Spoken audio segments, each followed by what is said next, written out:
The Toronto Raptors have been at the center of a lot of discussions this offseason, but apparently the team has declined a bunch of blockbuster packages this summer. So we'll break all those down in this video because there's a lot of reports about Masai Ujiri hanging up the phone on a lot of teams. But before we dive into that, Ryker, what's happening, my guy? How does it feel to be out of Goody's basement and back on the pods? Out of the basement, Ben. Opportune time. I'm ready to chat Raptors. Best season, off season. And I took some time off to study that CPA. Apparently, I missed the worst season of Raptors in a considerable amount of time. So we're going to sprinkle in some of that off season anarchy and get back on the right track, Ben.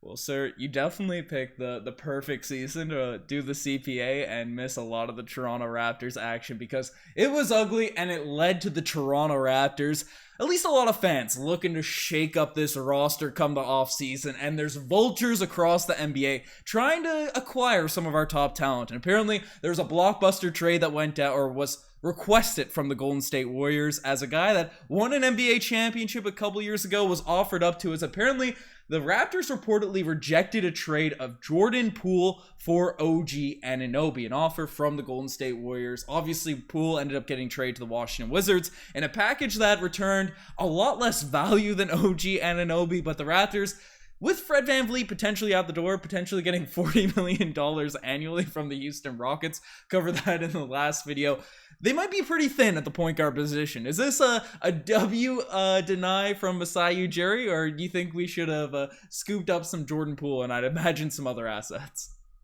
Straight up, yes or no? Would I take it? Yes, Ben. Yes, because locker room stuff aside, playoff regression stuff aside, how many killers are there on the Raptors that are going to go score, be creative, create shots, get their teammates involved? Pascal Siacom is, to me, one of the leading assist guys on the Raptors, him and Fred VanVleet. Look at what OG could do, a little bit better shooting percentage, but Jordan Poole's going to go out there, create buckets, and I think that's what the Raptors are likely needing, Ben. Hey, well, you know, the third splash brother, Jordan Poole. Pulled up his stats, right? Had a look at them. 20 points per game, 3 rebounds, 5 assists. You look at those and you say, hey, Jordan Poole could be nice. 34% from the three-point line is a little bit ugly, even though he can knock him down. And you go back a couple seasons ago to what he did in the playoffs and you say, hey, that guy could be elite. And his numbers as a starter when Steph Curry's out of the lineup, you know, they could get you excited. But I think that's absurd, sir. Trading OG Anunoby for a guy that was absolutely horrific, trash, garbage, a bench player, you know, all NBA player. I've been calling players garbage lately a little bit, you know, the scrubs and trade reports. No one in the NBA is garbage. They're way better than us, and Jordan Poole has definitely had highs in the NBA. But relative to OG Anunoby, I am not taken any player at the level of Jordan Poole. He doesn't bring on the defensive end. People are frustrated enough with Fred VanVleet chucking up a lot of shots, chucking up some ill-advised threes, middies, and all these types of things. Jordan Poole's going to come in and double, triple that level of frustration. And now Fred was only on a mid $20 million per year contract in his previous seasons. Poole's on close to 30, mid-30s for upcoming years on a long-term deal. They had to salary dump him with everything going on around the league in terms of teams trying to get under that luxury tax cap hold. We have to pay guys like OG, Pascal, right? Scotty Barnes in the future. Gary Trent Jr.'s back on a player option. I'm not taking Jordan Poole's money for that egg he laid in the playoffs. You're talking about regression. First of all, you're talking playoff regression. The Raptors got to make the playoffs in order to be concerned about a player taking a step back in the playoffs. So if we have a guy who's ready to be the number one player on a team, who has the offensive talent, to get points at the end of the shot clock, unlike the 4/5 of the Raptors starting lineup, then you would want to integrate that into the lineup. You can always hide the point guard on the defensive end. You'd prefer to have a good defensive point guard, but that's the one position that you can hide the most. Tell that to Tyrese Maxey. Huh? Tell that to Tyrese Maxey on Fred VanVleet. You can hide that position. Listen, if you want to talk step backs, let's look at OG himself, because we have 6 years begging crying for him to take the step forward as the creator, as the number one option, number two option, even number three option on the Toronto Raptors, and create some shots. But he always starts off strong and then fizzles into the background, relegates himself to a role player, starts complaining about his role when really he's not taking any shots anyways. That's a player I'm looking at to regress. So we're going to stuck with him a 7th season, guaranteed. 60 games in, we're going to be begging for him to take shots even more again. Hey, apparently he's getting that elevated role coming back. He's got a new agent, which we'll break down in future videos, but I don't know. OG Anunoby, he was a all defensive player last season, led the league in steals, and could just clamp up any given night on that end of the floor. Also bringing you 3-point shooting, like spacing in terms of guys. We already have Pascal Siakam. We already have, we need Scotty Barnes to have the ball in his hands more than Jordan Poole coming in. Gary Trent Jr. can dribble the heck out of a basketball, hit those middies, do those types of things. We need a floor spacer that plays defense that complements our current team. Jordan Poole, yes, we do need that guard, that dynamic guard that ideally can facilitate better than Fred VanVleet did this season, but Jordan Poole is just everything frustrating about Fred VanVleet dialed up to 11. So, well, not everything, Ben. Height. And I wouldn't want to discount that. But how tall is Jordan Poole? What is he? He's 6'4", like 2 inches. Are we really getting 4 inches? Probably 5 inches. Listed at 6'1", 6'2". What's Fred listed at? That's fake news. He's probably 5'11" in real life. We've seen him. We've been there. We were 2 steps away interviewing him. Hey, we're both 6 foot, so that's a. But Ben, listen, this is one of those hypotheticals. Obviously, you mentioned Poole dealt to the Wizards. He'll have a good opportunity there to be the lead guy, but there's still a player on this team who there might be movement in the offseason. Break that down for us. Well, there's a lot of teams calling specifically about Pascal Siakam, as apparently that the Atlanta Hawks, the Charlotte Hornets, the Dallas Mavericks, Houston Rockets, New Orleans Pelicans, and Sacramento Kings, according to Michael Grange, have all made calls, have all picked up the phone and reached out to Masai Ujiri in hopes of making a wild deal going down. Now, we've talked to death about the Atlanta Hawks trying to get a deal done for Pascal Siakam, potential DeJounte Murray deal. They got rid of John Collins. There's a hole to be filled there in Atlanta. But what out of those teams, Riker, who really catches your eye in terms of potential trade partner with the Toronto Raptors if they go in that direction? Well, before you can ask me this, let me ask you this, is what would you expect back for Siakam this offseason if he were to be traded? Because I'm looking at some of the trades I'm looking at every single trade that's been made so far this offseason, and I've been disappointed with the haul for one team or both teams. Contract dumps, even guys that are like, you would think are still prime premier guys, and you're getting back 2nd-round picks and role players. So what would you anticipate is the for a number one option, a star player, championship experience? Should we be like, when we're looking at the teams on this list here, are we expecting to get back a bunch of 2nd-rounders and bench players? Are we expecting to get a swap of star players? Making like that deal if it's something garbage. Masai Ujiri's only accepting an offer that's gonna improve the team, improve us positionally, because the one thing about this Raptor squad right now is we do kind of have a glut at that forward position. We have Scotty Barnes, OG Anunoby, Pascal Siakam, all Precious Achiuwa, Chris Boucher, all kind of doing the same things, and they're going to require a lot of money, a lot of stuff getting played, and there's other holes on this roster, specifically at the guard spots, right? So I'd imagine it'd be like a star in Siakam, might be a win-now guy, and then someone that might fit the younger timeline for a Scotty Barnes sort of growth stage, the Gary Trent Jr. OG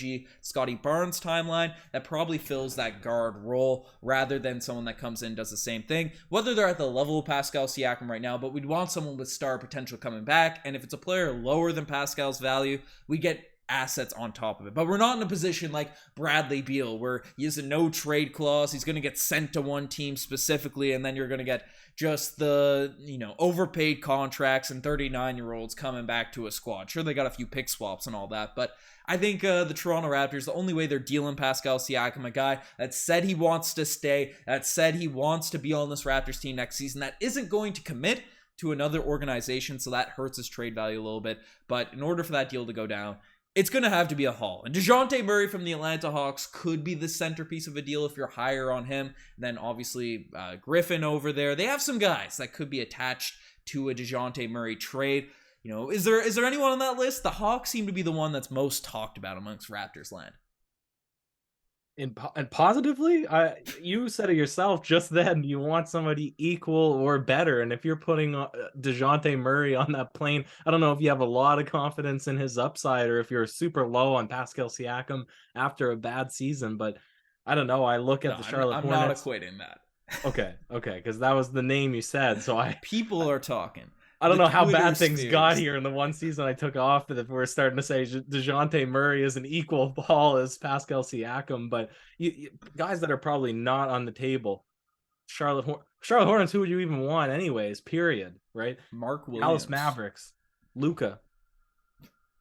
Probably not in the similar pain as Pascal Siakam. Houston Rockets, young team. New Orleans Pelicans. Jalen Green. That was some discussions going on. A potential Siakam for Jalen Green deal being discussed. He's an asset down there with the Rockets. Obviously, some money would have to be attached. That's something that has been chatted about. Maybe they sign Fred VanVleet at a ridiculous deal and they make a little swing for Siakam. What are your thoughts on something like that? That would be horrible because everything that we're hearing is that the Raptors are not ready to reset. They're looking to retool. Correct me if I'm wrong. Yeah. And so if your number one guy is and has been and most likely will continue to be Pascal Siakam, to bring back a young guy who has potential, to me, is reset. That's not retool because now who's going to be your new number one player? You're not making a deep playoff push with a new guy at the helm as the number one. So it has to be a vet or up and coming person that you think is ready to be that, similar to that OKC to Houston James Harden trade, ready to take the step, lead a team, that type of guy. I don't think Jalen Green is that guy, but intriguing, perhaps. Pelicans, Kings, they made a ripple in the playoffs, but who would be the guys in those teams? I'm not sure. Keegan Murray potentially coming back. He'd be the centerpiece, I'd imagine, of a deal. But yeah, as you mentioned, that's not really something that's intriguing. Now, the one team on this list, obviously the New Orleans Pelicans, there's been a lot of chatter about them in the trade market. There was a little trade triangle going around between the Pelicans, Raptors, and Blazers come draft night. People are saying Scoot's going to the Raptors, he's going to the Pelicans, he's going this way, that way. But Zion Williamson was thrown out in a few trade discussions. It seems unlikely he's dealt, but we're talking hypotheticals in this vid. The first vid back for Riker. We got to get a little trade hypothetical chat. Are you trading Pascal straight up for Zion Williamson with all the drama off the court right now? He doesn't really go on the court as of late, but in the few games he does, he's convincing ladies to get face tattoos of him. What are your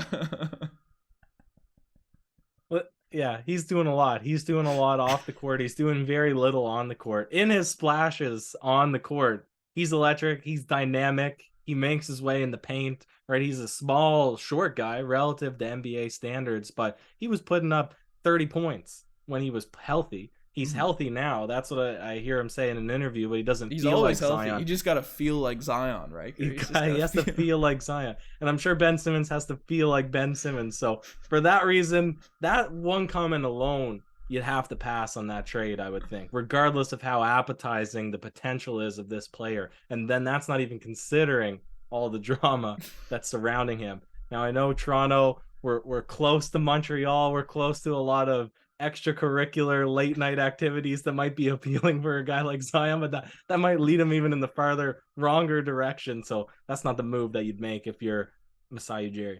Imagine just a roster: Scotty Barnes, or front court, Scotty Barnes, Zion Williamson, and Jakob Poeltl. That seems like immaculate floor spacing. Just picturing that. Imagine teammates: Zion Williamson. Maybe we pull ex-Raptor Lou Williams out of retirement. What other dogs can we get just to make the locker room a nightmare, Ben? Bring back James Johnson. Get the black belts going. Life will be the karate chops, the legendary stuff there. But let us know what you guys think about the Toronto Raptors declining all of these blockbuster trades, and how's it feel to be back, Riker? First vid in the books. It's the perfect time, Ben. It's a pleasure to be back with my man Ben Rogers, talking Raptors basketball. Nothing like it. You guys are the best. Signing out. Cheers.